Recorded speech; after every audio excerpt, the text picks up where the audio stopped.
मु कांग्रेस दल में दीर्घ 30 वर्ष है कार्य करके आसी किंतु कांग्रेस दलर अवस्था जहाँ कांग्रेस दल बर्तमान लोक मान पाखे ना कांग्रेस गोटे जातीय दल हिसाब से परिवारवाद चलला राज्य में कांग्रेस जी सभापति है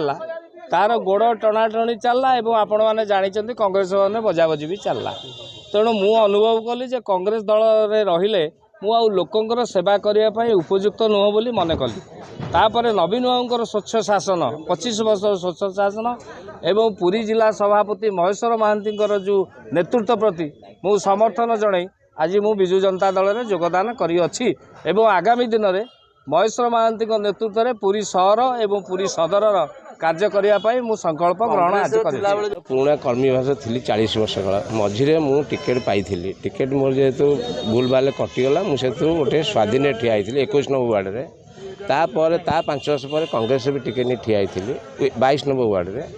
मोर सबू दल को देखला आज नवीन पट्टनायक स्वच्छ शासन भितर आज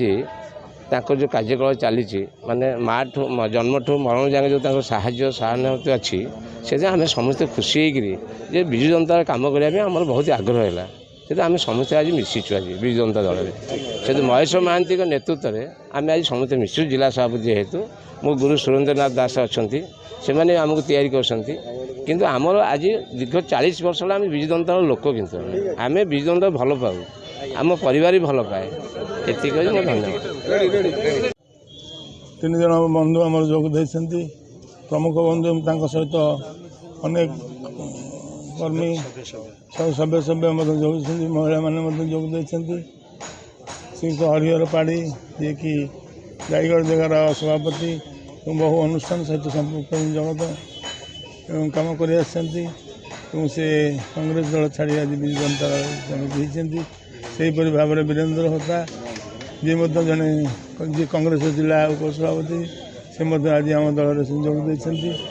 अभिमन्यु जेना से जड़े कांग्रेस समर्थक कांग्रेस टिकेट थर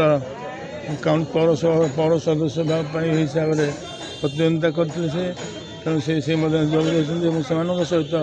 शताधिक बंधु और कर्मी जोग देते समस्त को आम स्वागत जनाऊँ आशा करूँ योगदान आम पुरी विजु जनता दल को